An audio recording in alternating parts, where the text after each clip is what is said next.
All right, everybody. We normally give everybody a few minutes to get in here before we start talking about anything of sustenance.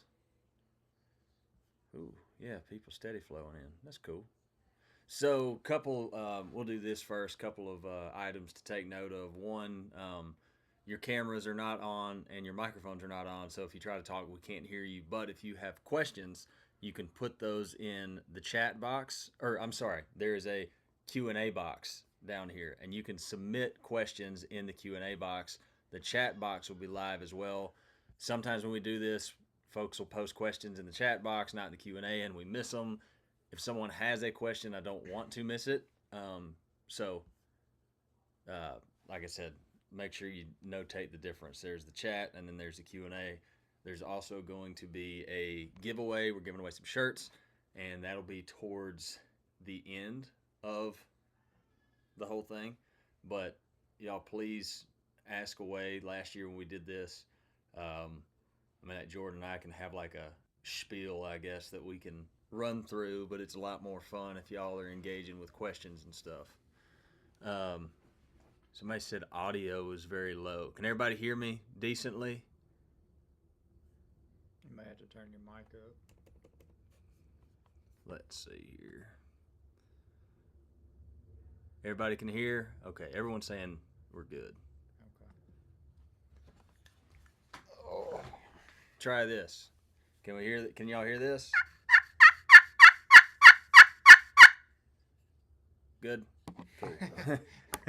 I think everybody heard that. Yeah. Okay. So I think we've waited long enough. There's 404 folks in here and still climbing up. So I'm Lake. This is Jordan. Both of us have, I guess, the privilege of being Mississippi residents. So our season opened last Saturday. I don't know. Obviously, we usually have a pretty good spread of folks from all over the country. So if you're if you're in a part of, if you happen to be here and you can turkey hunt already here in Florida, fantastic. If your season's coming up, hopefully you're chomping at the bit to go. Yeah. But we're going to go over a little bit of turkey calling. Like I said, we have some stuff like just some absolute basics that we can go through. Or if y'all have questions, we're more than happy to do that too. Yeah. Jordan. So we just got started here on Saturday, and it has been a grind so far. We've had some action, but it's definitely been turkeys here are a little bit, I guess, late as far as the gobbling activity ramping up, and they've been few and far between. We had to really put some miles on the boots to find them here last couple days. So, but that's turkey hunting and being able to start this time of year. I mean, I'm not going to complain about it. So to start off, well, I'm going to do this because there's already some questions covering in. How good is a turkey's hearing as opposing to calls? Turkeys can hear extremely well. I would say you think of the best hearing that you have and multiply it by 25, something like that. Yeah. I mean, it's unbelievable. We've been sitting sitting on a tree calling to a turkey before, and I mean, just barely, like, I'll throw in a mouth call for this, but. And if that audio was low, it was supposed to be. Yeah, I mean, you could barely hear it even with me sitting here, and a turkey, on a tree, roosted 150 yards away will gobble at that a lot of times if it's a still morning. It's unbelievable how well they can hear, especially picking up on other turkey sound. In fact, like pivoting off of that, like going off of how well turkeys can hear, one thing that I see people fall into a lot is when they're calling at a turkey or prospecting or working one or whatever, they're at the same volume the entire time. They're never louder, they're never softer. They're calling at the same volume the entire time.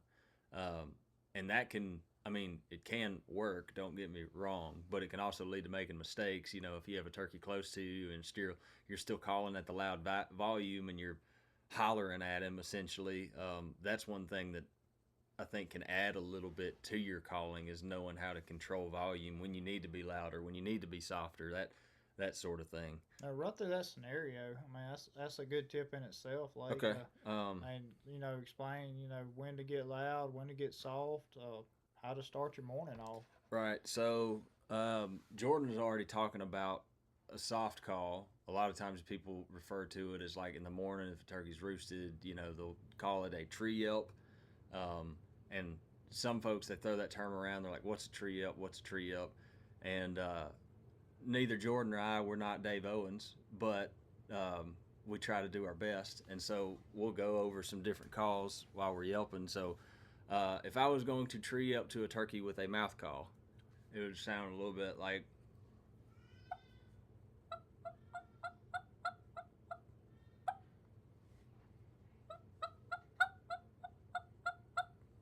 If I was going to do it on a slate like this, I would just soft, like almost barely audible.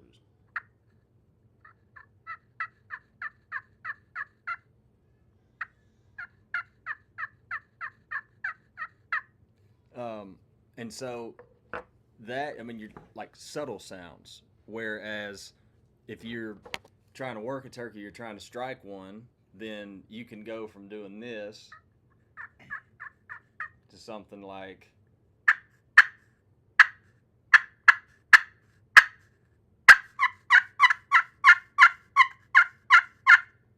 The very different, like wildly different. And Yeah. you need to like learn how to be, the different situations for both and the different use cases for both. And a tip in itself on loudness of calling to a turkey. You can always ramp it up, but it's hard to bring it back down once you have ramped it up when you're working a turkey. Until he gets close, and he's closing that last 100 yards, you can ramp it really down and get back to soft calling. But if you come out the gate and you're just cutting and yelping and sounding like an exciting hen, it's a lot of times not going to be as effective trying to go back to soft calling at that point. It does work sometimes, but it's kind of like a ramp up. You want to start soft, start small, and kind of work yourself up to that excited point. For instance, I was turkey hunting this morning with a friend of mine, and as Jordan was referring to, turkeys they're acting early. You may get a little bit of gobbling in the morning. They're super henned up in the mornings, and we sat down on this turkey, and I'd yelp to him, and I'd call it like kind of a delayed answer. Sometimes when they're fired up or answering good, you get like a yomp, yomp, yomp. Pow. They just kind of follow it up. Like this one, you'd call, and in maybe a second or two, pow, he would gobble. And my buddy that was hunting with me said, "Man, do you think we ought to you ought to get cranked up to him more?" I said, "Well, I'm building up to that. I was like, I'm not going to come out the gate just yow, yow, yow, yow, yow. I'm going to try to see where he's at before I just go screaming at him." And I did pick up the intensity a little bit, and he started responding better. I'm like, okay, but to Jordan's point, if he wasn't responding to that, and I just come out the gate cutting and hacking and yelping as loud as I can, you may throw his awareness up. Yeah, him not gobble anymore. He might be like, "That's not right." It's too early for that woman. Yeah. Let's see. There's more. We might have to get a little bit shorter on these answers. We've got more questions than we got time. What call do you kick off a hunt with typically? Depends. Heavily depends. Well, to me, I'm usually going to kick my hunt off at daylight in the morning. So it's going to be a mouth call 99% of the time. Where my head was, it's like, well, is he talking about a hunt that I start off at daylight, or is he talking about if I'm taking out for the afternoon, sort of thing? I pretty much start every hunt I do with a mouth call, and if I need to ramp it up, I break out. I have a pot call. Lake prefers a slate surface. I love glass. So these are both pot call type calls, but they have different surfaces. They make 3 or 4 different types of surfaces on pot calls. I love glass because I just feel like it pierces through the air more. Lake loves slate because he feels like it's more realistic. So it's all preference on that, but 99% of the time I'm gonna start a hunt off with a diaphragm. Yeah. Again, some of that is like, what calls do you prefer to start a hunt with? Some of that's just preference, man. What I tell folks is somebody gets so fixated they want to be awesome with a mouth call, they want to be awesome with a friction call. I think there's merit in being able to do a couple different ones. Because I mean, if you're really good at mouth yelping, you still need to know how to do a friction call sometimes if you need to be able to crank your volume up. But what I tell folks is like, man, get what you're good at and what you're comfortable with, because if you're confident with it, you'll hunt better with it. Just 100%. 1,000%. I used to have I'd have 15 different calls in my vest until I figured out, I only really use these two, my diaphragm and a glass call. And Mm. occasionally I use a box, but really, I mean, it's only two calls in my vest now, pretty much every day, and those are the two I'm most confident in. So Mm. figure out what works best for you, and you know, hone that craft. Here's one that I think is worth addressing. This is a question. What's your go-to Yelp with a diaphragm? Do you normally add quick cuts with your Yelp? Uh, Again, like I think there's a lot of good turkey callers out there today. A lot, like Jordan and I said earlier. Neither of us are Matt Van Sice or Dave Owens, but uh, you watch a lot of videos and you hear this really awesome yelping and they're mixing their cuts in. That's great if you can do it. Yeah, What I hear, like, I would focus a lot more on being able to sound realistic than I would be, trying to be able to be fast with my cuts and my yelps. Um, if you can do it, fantastic. But be able to control it, I like doing that, but I can't do it as fast as some of those guys. If I try to do it fast, it gets real messy real quick, and it just doesn't sound as clean. So I mix them in where I can, but if I start trying to get super fast, it just doesn't sound right. Like I can do it pretty good with a slate, like a mixing cuts in. It's like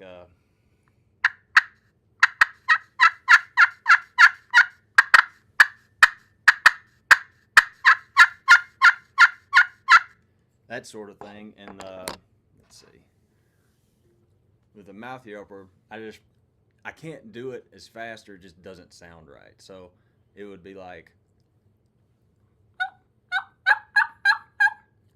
tab flipped on me. this is how he always sounds. He's just making excuses.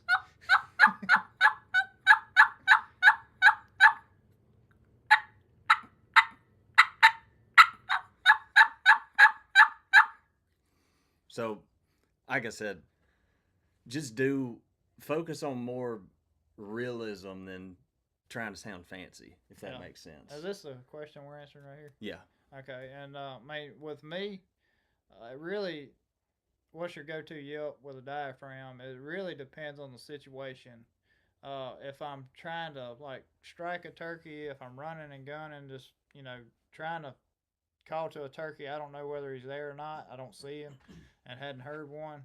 It's usually start with a cluck and a 3 to 5 note yelp, and if something hits on that, we'll go from there on the hunt. And kind of what that sounds like is this.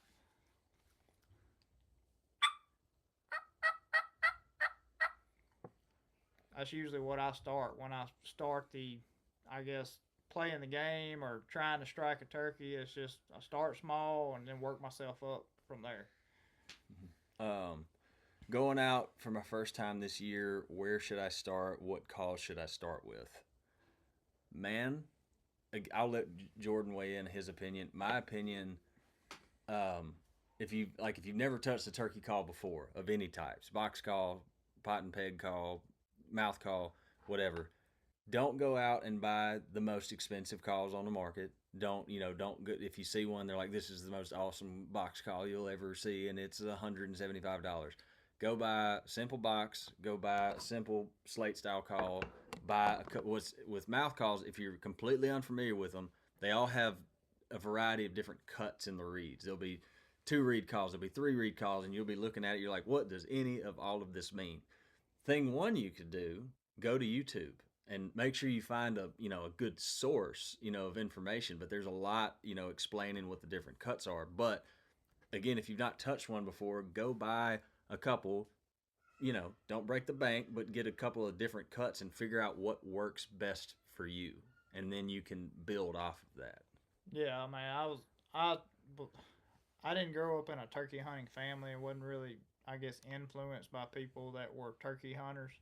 Um, I guess somewhat self-taught until I got into outdoor industry and learned a lot from there. But uh, I just had 8 or 10 like cheap calls starting out, and I found myself using the same one or two all the time because those are the ones I felt the most comfortable with. So go buy you some calls. Box call is probably the easiest call to start on if you're a beginning caller, because it's a friction call. You have a wooden box here, you have a lid on it, and how you make noise with it, it has chalk on it that causes friction on this lip of the box. You drag it across, and it creates a noise. And all you do with that to make a yelp is drag it. So it's super simple, and this will kill turkeys anywhere if you find the right turkey it wants to come. That's true. Let's see. What is the best kind of call? The one you're most confident with. Mm-hmm. And I'm not being sarcastic. I'm being serious. Like hunt what you are most confident with. I say you need to be. It pays off to be versed in a couple different varieties, but hunt with what you're most confident with by far. Can you go over who y'all are in your background? Sure. Uh, so I'm Lake from Central Mississippi.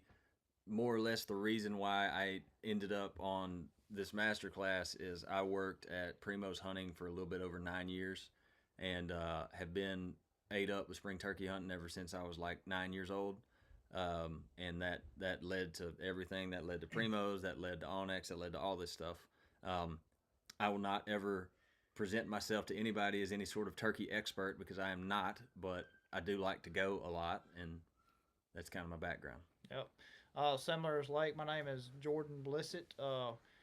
I grew up in central Mississippi, loved to hunt and fish, and ended up getting a job as a guide at a place called Giles Island down in Natchez, Mississippi. And one thing led to another, and ended up getting a job as a camera guy at Mossy Oak, filming for their hunting shows there.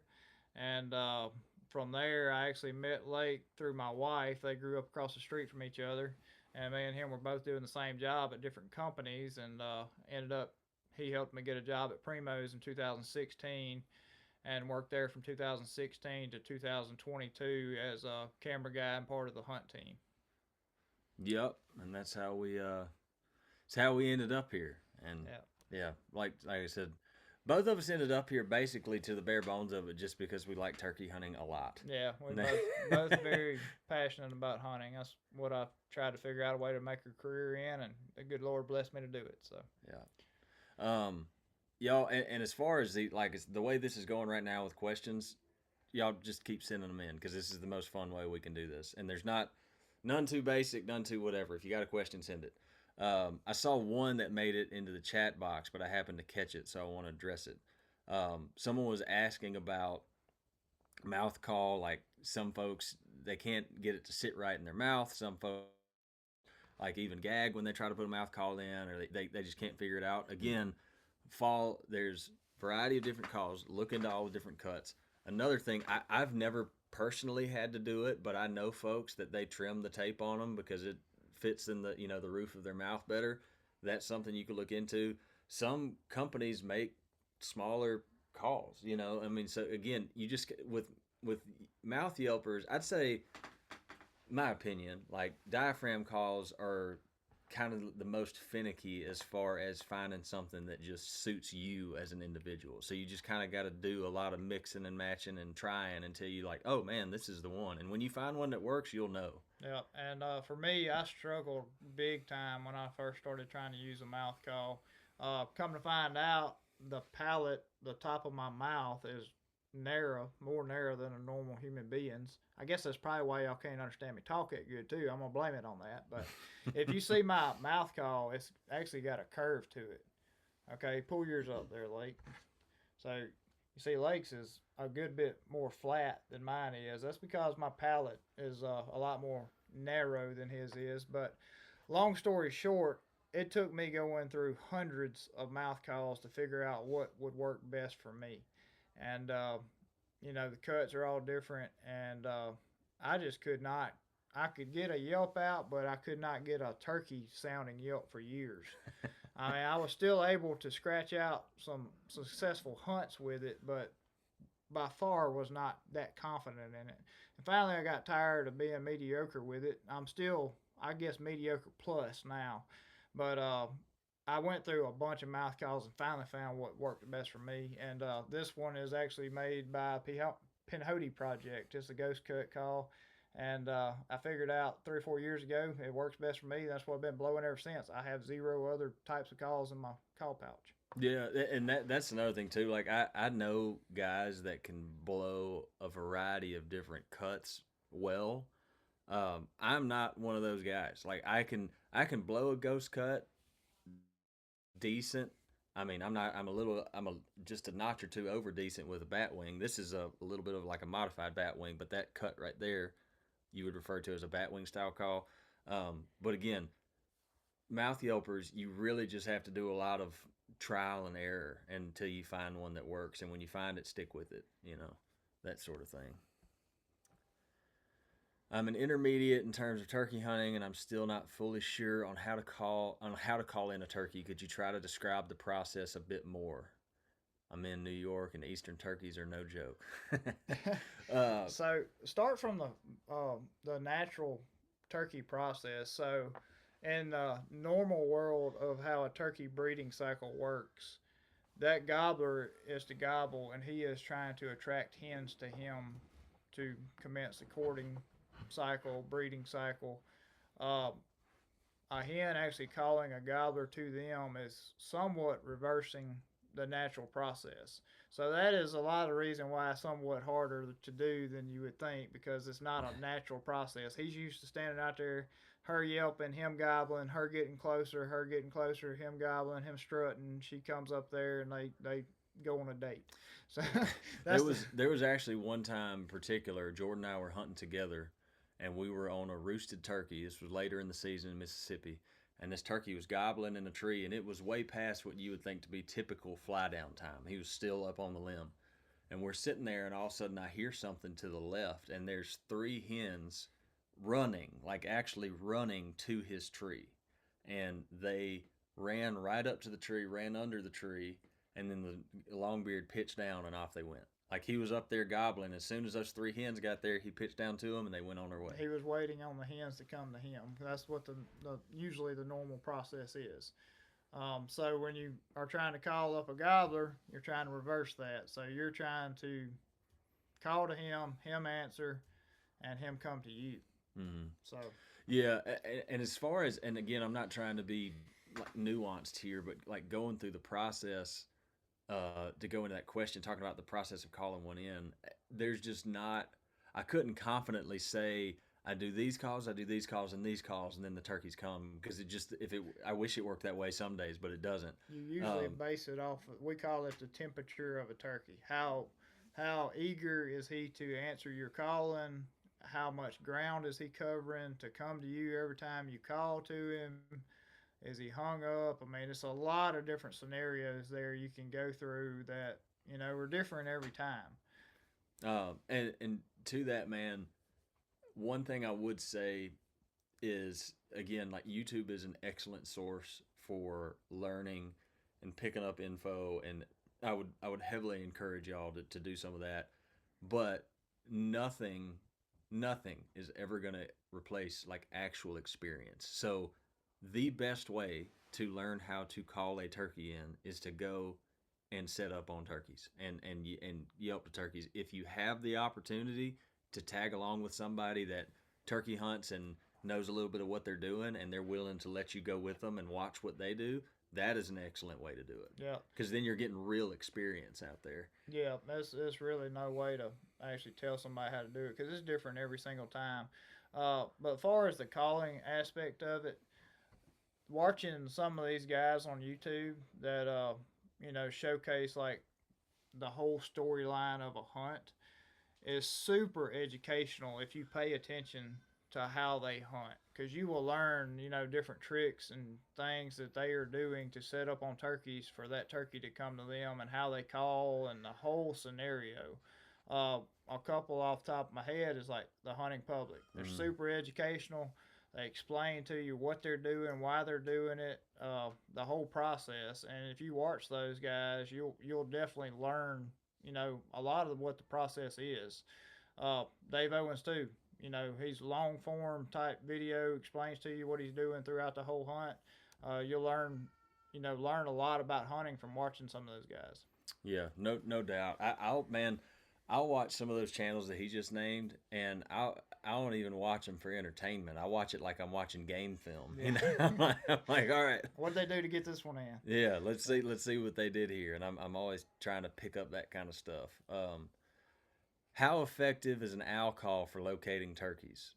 Very effective. Yeah, I would say without a doubt. I mean, I use other ones, but talking about just locator calls, I'd say a barred owl is what I use more than any. I mean, honestly, when I'm hunting, especially around home, I I hoot more than I yelp if I'm trying to strike turkeys. Um, yeah, no, I would agree with that. Kiki run on a mouth call. You got that ghost cut. See if I can do it. I don't do it very often.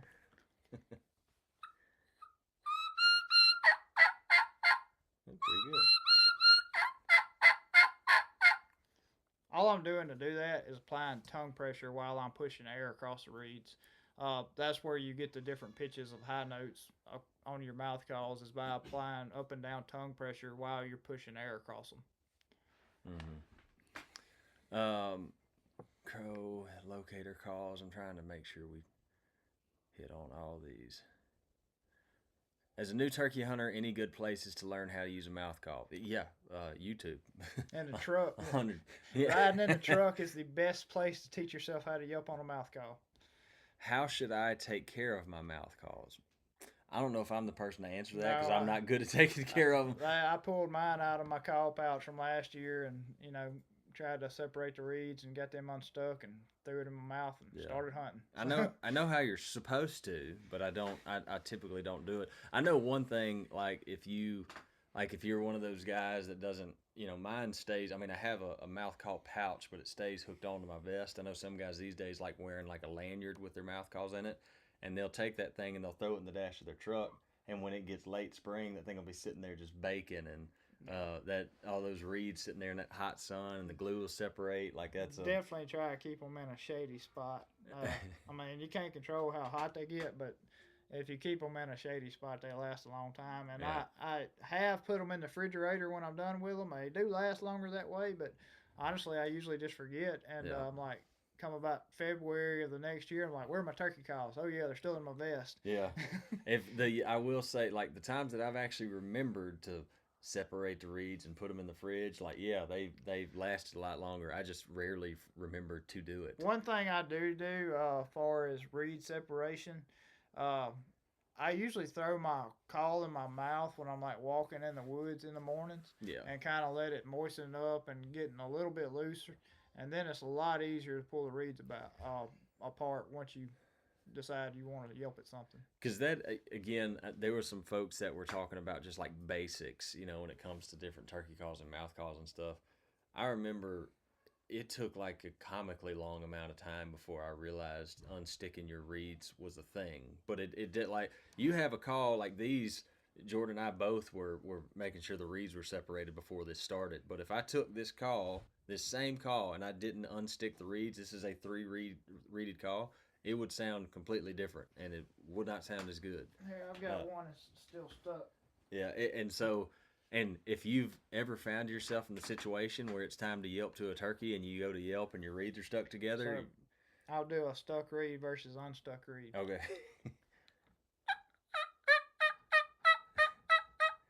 Okay, got that? This is unstuck.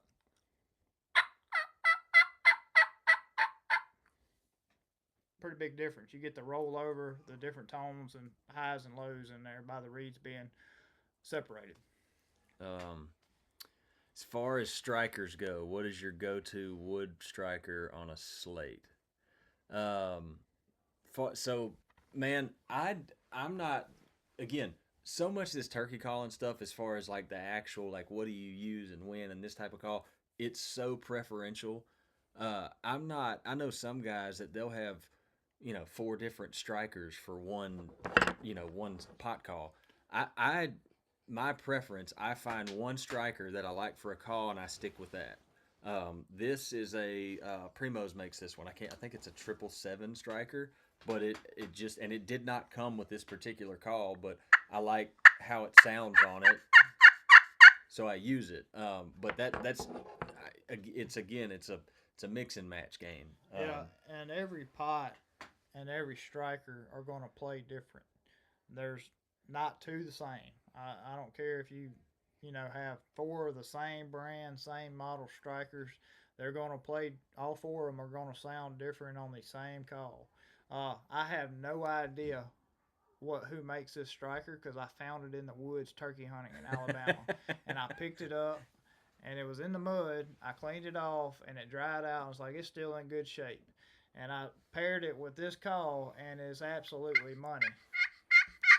For whatever reason, this striker, it's a diamond wood. I do know that, but it goes wonderful with this pot. But went through 8 or 10 strikers before I found the one that's like got that pop. Mm-hmm. Let's see. Oh, that's a good one. Talk through a cluck on a mouth call and how not to make it sound like a putt. Yeah. When I was a lot younger, probably like high school or something, I'd have, again, I was trying to sound fancy. I wanted to be able to pop, pop, pop, pop, yop, yop, yop, and I sounded like I was putting every time I'd go to cluck, because a lot of what folks do is they'll try to, and they'll and it can sound alarming. Again, there's nuance to it. There's a lot about air control and knowing what sound you are going for. And what I mean by that is having heard an actual hen cluck enough times to know when you hear it, you go, that's what I'm shooting for. And if you come out with a putt sound, you're like, that's not right. I don't need to do that anymore. What I do is, when I'm clucking, unless I'm doing like something real soft, if I'm doing like real soft, subtle clucks, like my lips will touch together, like,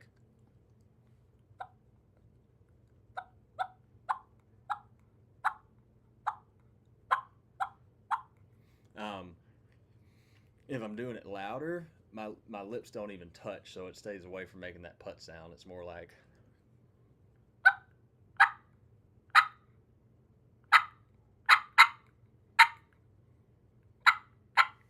And if y'all pay attention to Lake's body movements while he's doing that, you'll see his whole body is jumping. And the reason for that is he's blowing a burst of air out of his diaphragm. He's not just pushing it out of his mouth. yeah, that is true. You want to, the best way I've ever heard it described is, you want the air to come. If someone said, hey, walk up, and if they say fog that mirror, like if you were to go up to it, you're not going to go, you're going to blow hot air. You go, like, it's got to come from down in your diaphragm. And that's where the air needs to come from when you're blowing a turkey call. Have you ever hunted Merriam mountain turkeys? If so, what approach would you take in the mountains? I'm trying to figure out, like, calling wise. Get in front of them suckers. Yeah. That's all I gotta say. Yeah. If you behind them, good luck. Yeah, they it is a, like, I mean, yeah, we have hunted them. As far as yelping at them, I don't know if there's some like crazy different tactic. Sometimes they do tend to take a lot more yelping than I'm used to here at home. And the weep sound. Yeah. That's a big thing. Merriams do have a little bit different cluck or cut than our eastern turkeys do. Yeah, I don't know if I've ever heard a Merriam hen doing all that. They don't. They Yeah. don't do the like Merriam. Even Rios do this too. Rios, Merriams, neither one of them do like the hard cutting that I've heard very often anyway. As our easterns or Osceolas do. They're more like. Yeah, that's true. Let's see. Do you call differently on public land versus private? Does the amount of hunting pressure affect turkey vocalization? That is a good question. For a blanket statement on all of that, I would say yes. Like it some of it depends. Depends on where I'm at Yeah.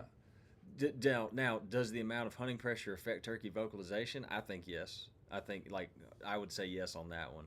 Calling differently, again, it varies. Now, man, it's so situational. Yeah.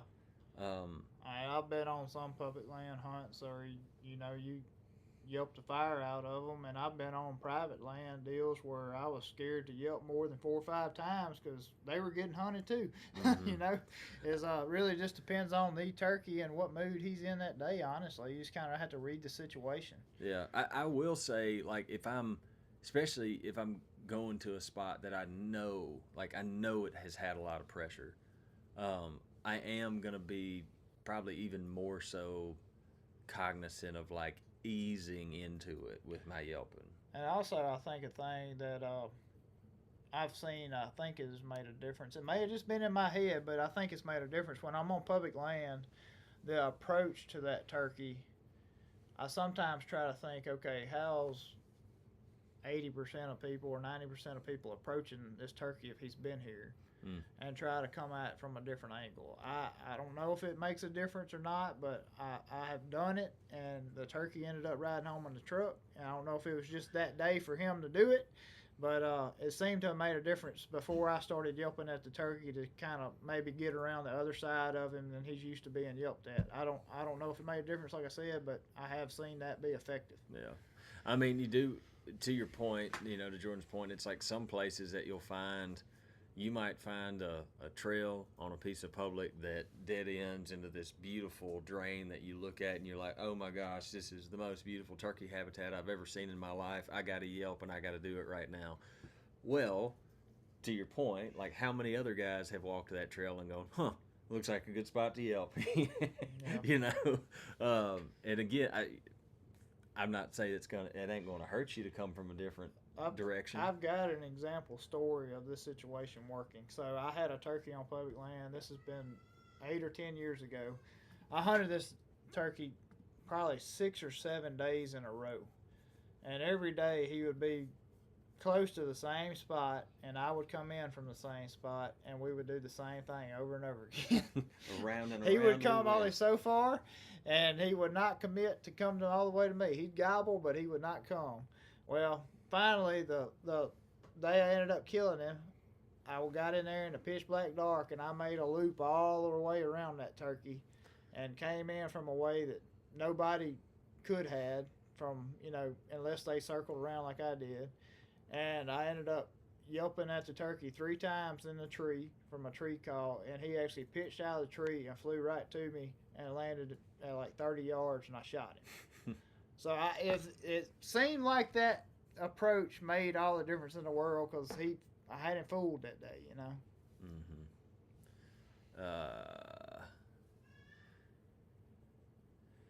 I get that everyone is different, but is there a plus to buying a diaphragm with cut spaces, double or triple? Diaphragm with cuts. So I'm assuming I'm gonna just try to address that question directly. Uh, Buying a diaphragm with cuts. So again, most every diaphragm turkey call that you buy is going to have a different type of cut on it. And so you just need to go look at the different ones, buy a couple of them, and find which cut works best for you, or which couple of them works best for you. And I'll do a real quick explanation of what the cuts are there for. So if you can see this, that is a ghost cut call. And I'm going to grab Lake's. His is a bat wing. You can see his has these spaces on the sides, and my space is cut out in the middle. And the reason for that is where your air flows over your tongue when you are yelping on that call. So with me, mine's in the center. That means the air blows down the center of my tongue. Okay, this is real quick explanation for this too. So Lake's is on the left and right cutout. His airflow blows down the left or right side of his tongue, probably the left, I'm guessing. Mm-hmm. and that is where you get your high note from. When that air blows over that cut is where the high pitch of that yelp comes from. So if you don't have a cut, you're just going to get rasp. Or if you have a call that all you can get is rasp out of it, there's a good chance it's the wrong cut for you to get that high note out of. Because again, that is a good point. Like a turkey, a yelp, like just a yelp. There's two sounds in there. There's the high note, then there's the back end. So like you can hear it in any of them. Like there's the high end, and then you hear it, and so with those different cuts, you don't want just high, you don't want just low. You want both of them. But you have two notes in there every time. Hee haw, hee haw. Yep. And when you're blowing a diaphragm, if you're like I said, if your cut's not where your air blows over that cut, it's going to be mostly low tone. Is it worth bringing along a locator call like a crow call? Yes, it is. If you can't, hoot owl with your natural voice, find a. I've never used an owl call personally, but I've heard some that are very good, and I have such strong confidence in the sound of a barred owl for locating turkeys. I would find a way to make that sound whether I could hoot with my natural voice or not. A crow call is a good thing to do as well. All that stuff, like Yep. it's And nice. roosting turkeys too.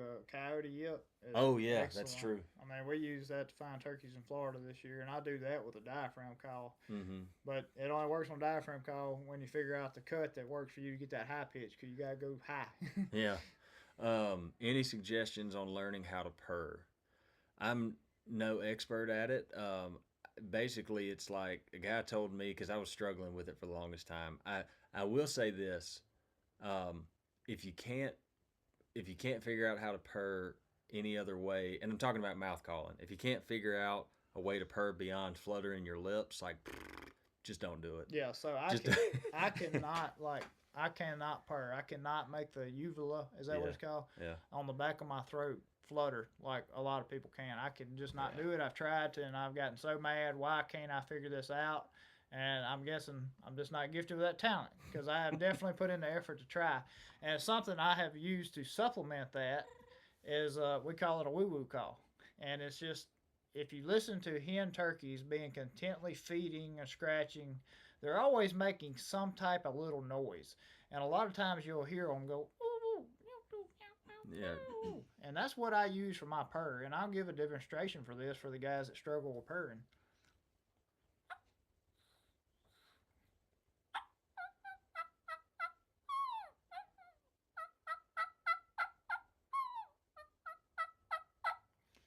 And that's what I use for my content, like real low vocal sound call, which a lot of people would use a purr in that situation.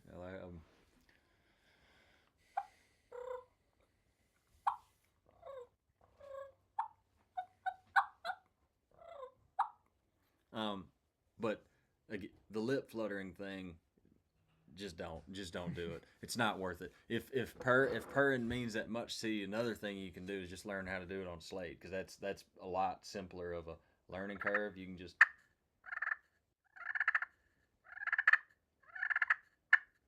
Pick the call up thing so you do that.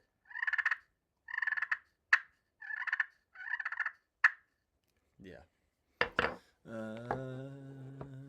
Let's see. Whew. Trying to, some of these we've already. Best call sequence for flocked up birds or gobblers with multiple hens. If you figure it out, you let me know. Man, you're going to get used to us saying this a lot, but it's so heavily situational. For instance, in Florida, when we were in Florida this year, there was a lot of like flocked up birds, and the method for every turkey we killed on that trip was calling the hens up, which in that instance was like getting a little aggressive with them. Mm-hmm. But that was for that particular scenario. Sometimes the hens, don't matter how aggressive you get, the hens just don't have any interest in coming to see you. I again, I don't know if there's a best call for it. You just got to try to read the scenario and see what works best. And if whatever you're doing, they're not moving, they're just staying out in the middle of that field and they're wide, I'd say probably just quit yelping at them and see which direction they want to go naturally, and then try to intercept. Is this the one you're answering? No, Oh, this one right here oh, is what I was call on. sequence. Gotcha. Yeah, call sequence for flocked up birds.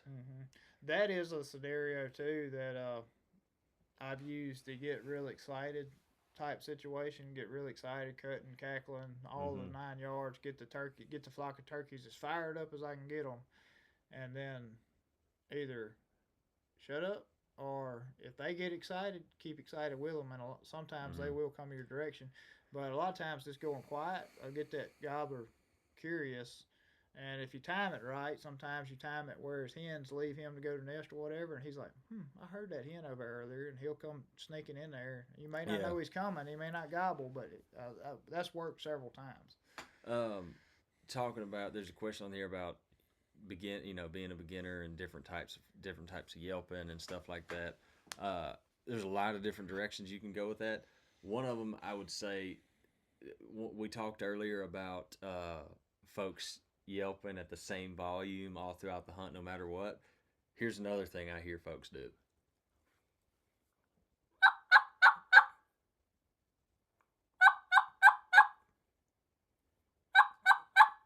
And the same cadence every time. The turkey gobbled at that. He must like that. I'm going to keep doing it. Um, Very rarely if I'm listening to a live hen, do I hear her make the same sound one after the other. There's like variation almost every time. If it's two notes of yelping, if it's four notes of yelping, if it's three yelps and a cluck, there's just some variation in it. Even if a hen does like a 5 note yelp, there's a very good chance all 5 of those notes are going to sound different. Yeah, I mean, so I'll, I may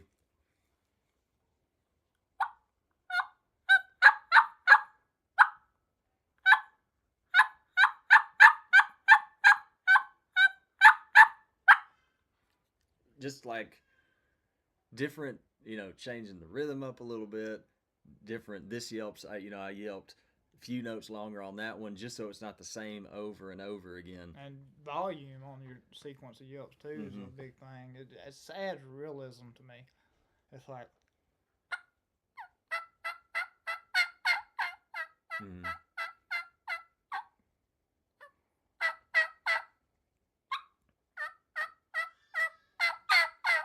Mm. there's One different inflections, and it's just like having a conversation with somebody. one time, and again, like you can learn a lot from actual turkeys. I've kept this in my back pocket since I would have been like a junior in high school, but we called up a pair of hens. We heard them answer us, and so we sat down and set up, thinking that maybe they had a gobbler with them. They didn't that day, but as they were walking in, and we finally saw them, this is what they were doing. They'd go,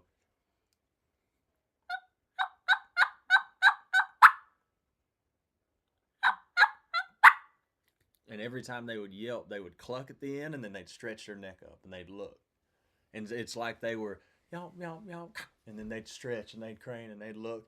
And I can't tell you how many times I do that because I associated that with a hen looking for another turkey. And Mm-hmm. sometimes I'll do that, and right when I yelp yelp yelp, pow, pow, he'll hit on it. Yeah. I'm not saying it works every time, but that was a calling tip I got from an actual hen turkey, and it's worked for me time and time again. Hmm. Oh, so here's a turkey. There's a question here about a turkey's sense of smell. Man, if turkeys could smell, I don't know if we'd kill I think they can smell. I just don't think they associate it with them. danger like a deer With does. maybe not, but yeah, I wouldn't worry about sense of bug spray or anything like that. Don't worry about that because Yep. Lord knows when it gets later in the spring, I'm gonna need some bug spray. Um, how can I make a more realistic raspy yelp? Man, again, we've said this a lot in this class, but just practice different style of calls, and just know the sound that you're looking for.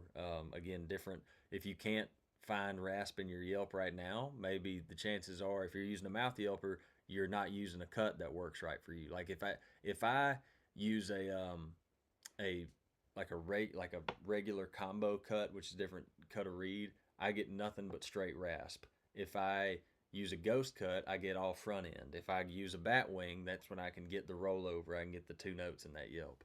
But I had to go through all those to find what worked best for me. Hmm.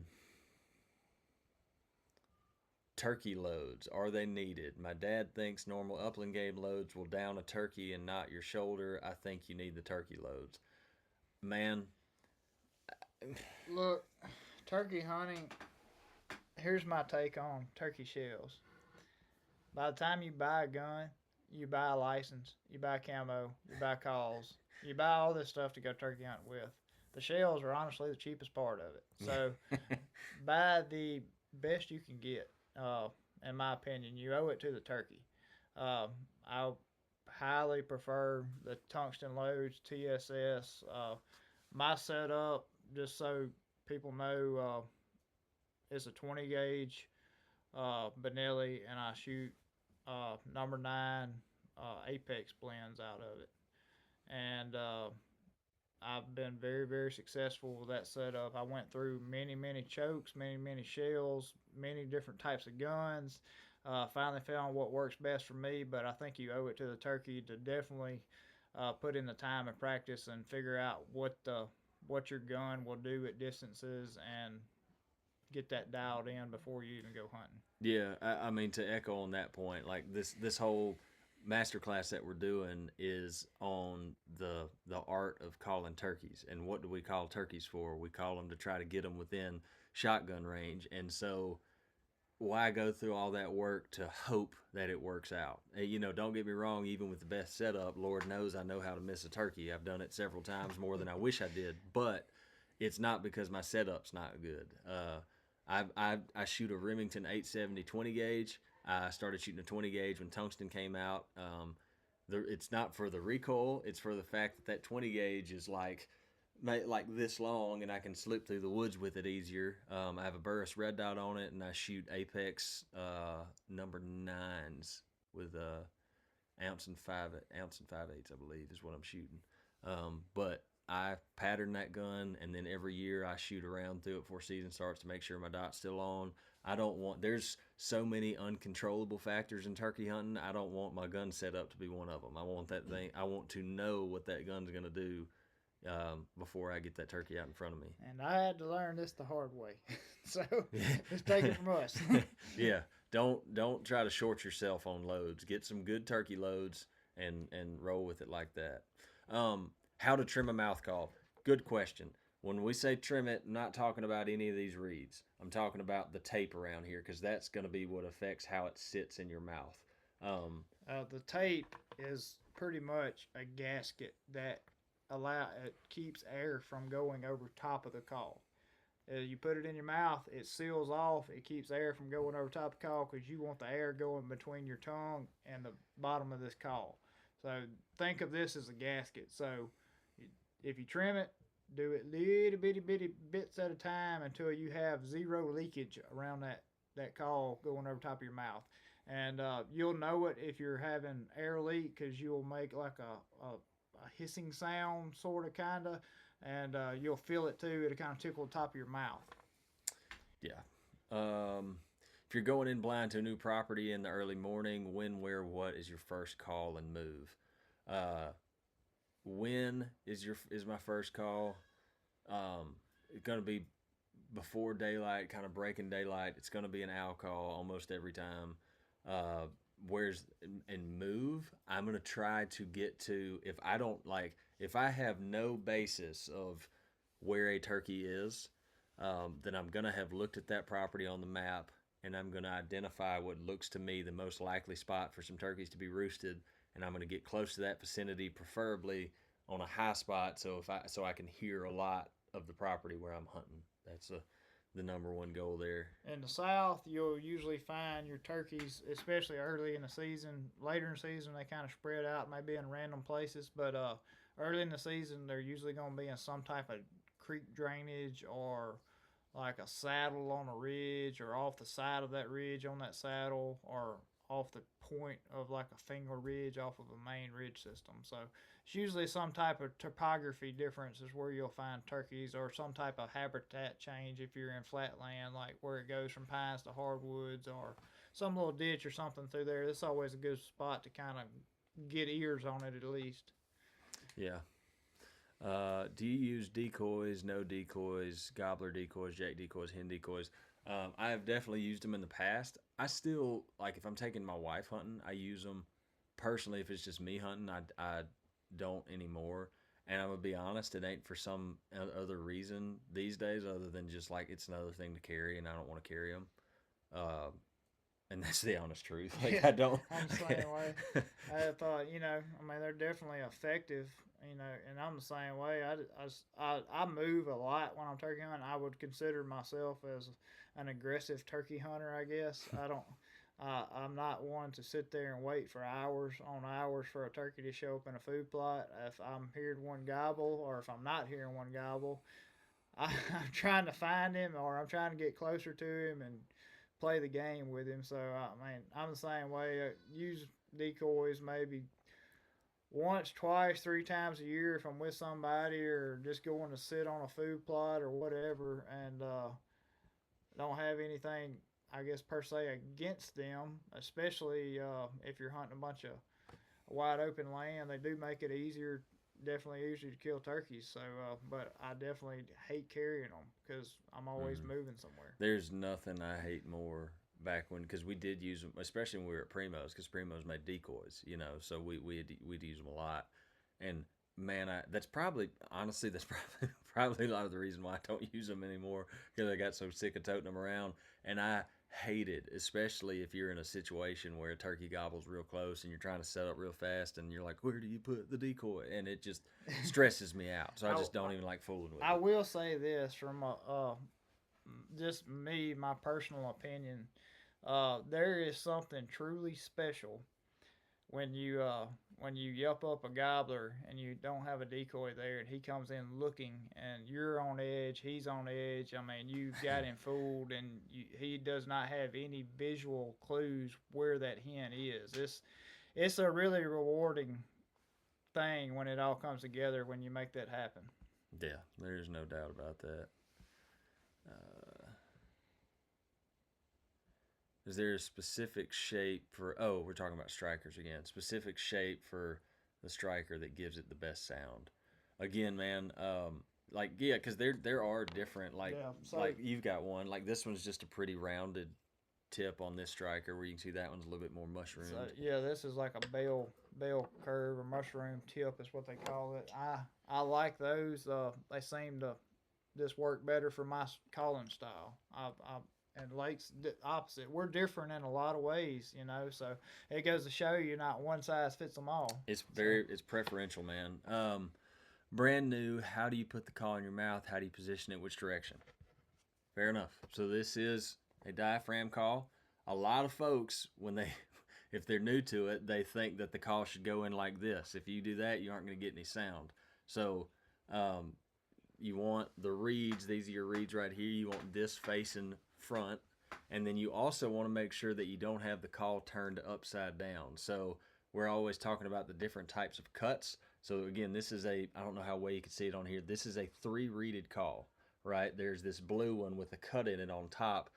That's always going to be the top of your call. You want to make sure the reed with the cut is up top, because well, I'll just show you. If I have it turned right side up, you get, if I turn it upside down,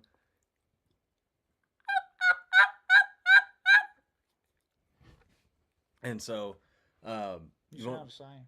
huh? I'm just kidding. So you just want to make sure that it's faced the right way and it's turned the right side up, and you want to set it again. The way you get noise is you're putting the call on your tongue, and you're sitting it inside the roof of your mouth, and when you put pressure on the call with your tongue and you blow, it forces air over those reeds. So starting out, call in the mouth, and I don't know if you can see it, but I mean, it's sitting just inside the roof of my mouth. And if I just put some So pressure and blow, say like this is your tongue, is my fingers, okay? That caul is sitting on top of your tongue. You roof your mouth on top of the caul, of course. Your air, you want your air to blow over your tongue, under the caul. mm-hmm.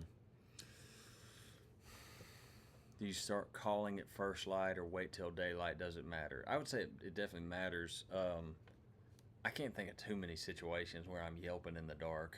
I mean, maybe owl hooting, but um, typically I let the morning unfold a little bit before I go to making turkey sounds. Now, birds, when birds start waking up, it's getting about that time. Can you call too much or too little? Is there a sweet spot in the amount of calling to do?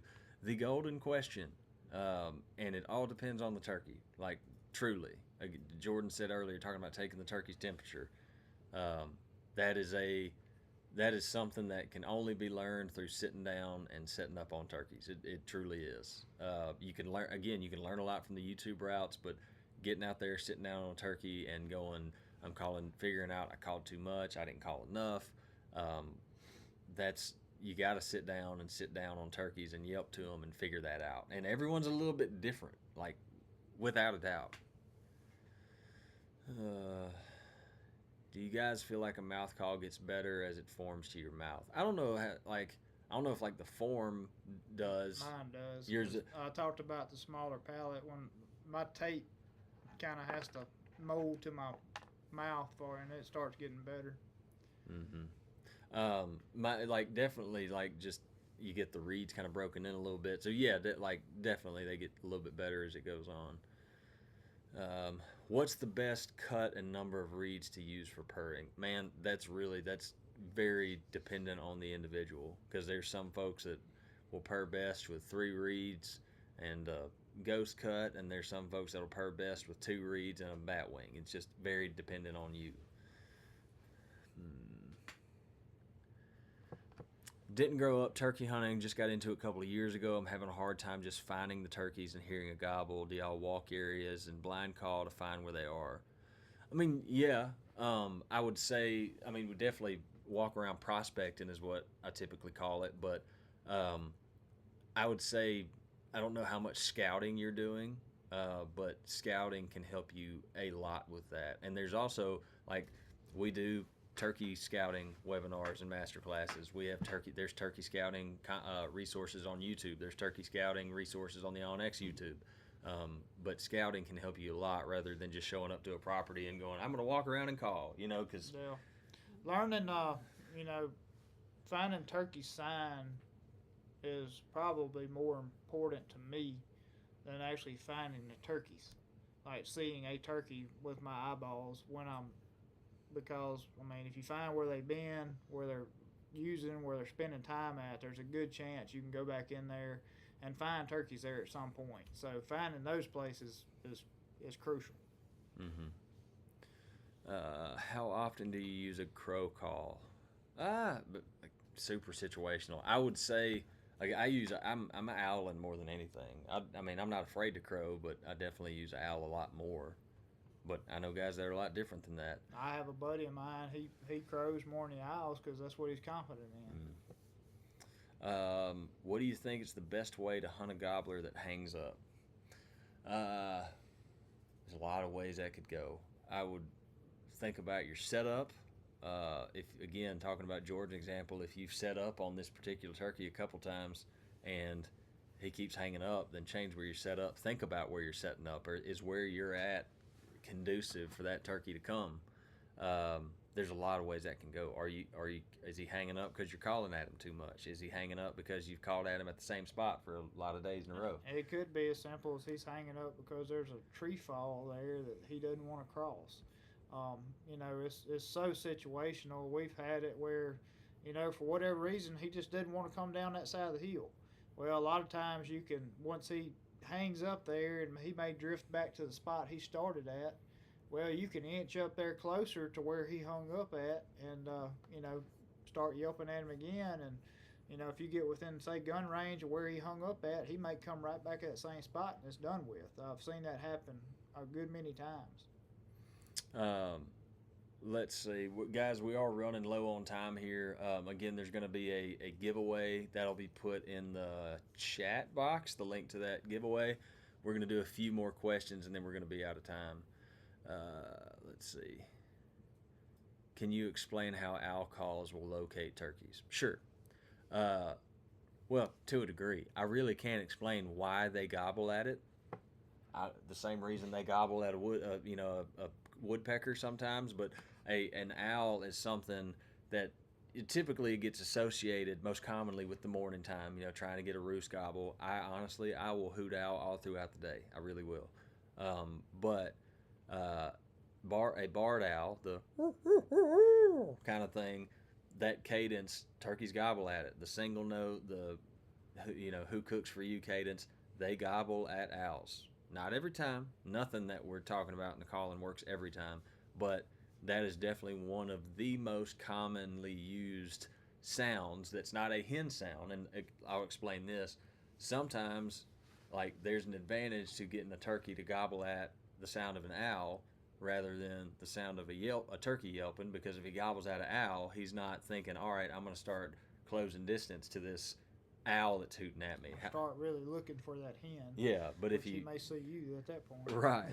And so we really leaned on that a lot when we were working at Primo's, because sometimes we would have so many people and cameras that we would really like for them to gobble at a locator call, because that meant we didn't have to do the spin around like a top and get everyone set up and cameras ready before we go to yelping at him. So that's kind of the I guess the expression there. It's a shot gobble is what it is. I know it's going in more depth on owls, but it's a loud noise in the woods. Sometimes this makes a turkey gobble. It's like shocks them into gobbling. I've had them gobble at dump trucks banging their tailgate down the road before, Yeah. Unfortunately, y'all, we are out of time. Again, that giveaway link is there. I apologize. We would be here for 4 hours if we tried to answer all these questions, but I do not say that negatively. I truly appreciate it. If we did not get to your question, I apologize. We didn't even go through our planned spiel. We just started asking questions immediately. But again, I will say this: all of the questions that I have seen so far can be answered, and those answers can be found on the resources that we listed to you. Those YouTube channels, like Pinhoti Project's great, the Hunting Public is great, the onX Hunt, our onX Hunt channel. We have a lot of resources there. So don't leave here thinking like, man, I'm never going to find the answer to this. And also, these classes will be archived. So make sure you click the giveaway link. We thank all of you for coming. Good luck this spring, and stay safe out there. We will see y'all next time.